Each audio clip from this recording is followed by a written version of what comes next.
structures of the rock and mud adobe style started showing up around 1100 AD. But this is kind of an interesting spot. What you don't see when you think you should see a building or something is this wide open field. This wide open field is about as significant to the whole Pueblo in itself, because this was the gathering places of many nations.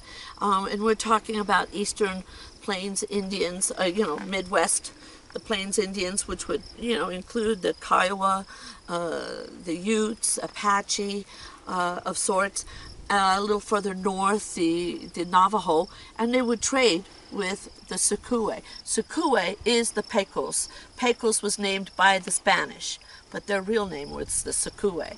So they would plant and trade here. This became a huge Mecca trading ground because through the gateway, which is the Glorieta Pass, and for those of you who came in the direction of Santa Fe, you would have had to come through the pass. Everybody comes through that pass. You can't go through the Sangre de Cristo Mountains, nor will you go over the mesas. You have to go through that pass. Though that has been a trail since the beginning of time, and a trading trail. So a lot of the Puebloan cultures that would come through there would trade with the Plains Indians. So this was a real cultural mecca right here. What did the Plains Indians want that the Pecos people or other Puebloans had?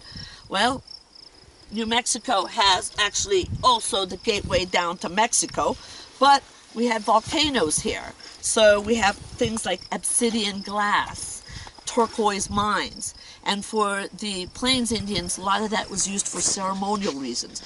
Obsidian glass would have been used for making arrowheads, which would make probably the best kind of the arrowhead. I brought some samples here. Was obsidian the primary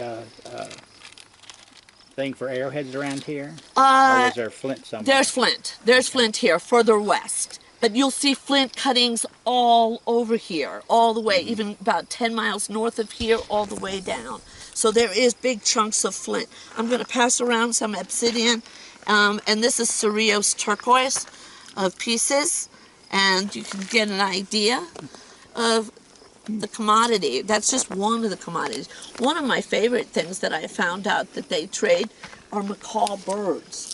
Now you wouldn't think here in the Southwest that a macaw bird would be a hot commodity for trade, but it is. I've got some feathers here.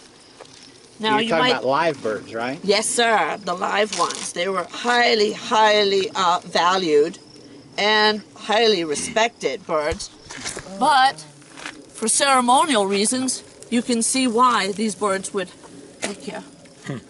be so important to them. They had to be really valuable to bring them up this far and keep them alive. Well, that's right, absolutely. They were valuable, and they were treated as such. Archaeologists have, in fact, seen the carcasses and grave sites of macaw birds in, like Arizona, like Kansas Territory and stuff. I mean, the closest ones that naturally occurring are probably Central Mexico, right? Exactly. But then the trade route went down that direction. Shells would be another one. So there you have it. I mean, this was a huge Mecca trading post. Back in the early times, trade routes were a lot more common than people realize. They brought stuff from almost the Northeast all the way into Texas and stuff.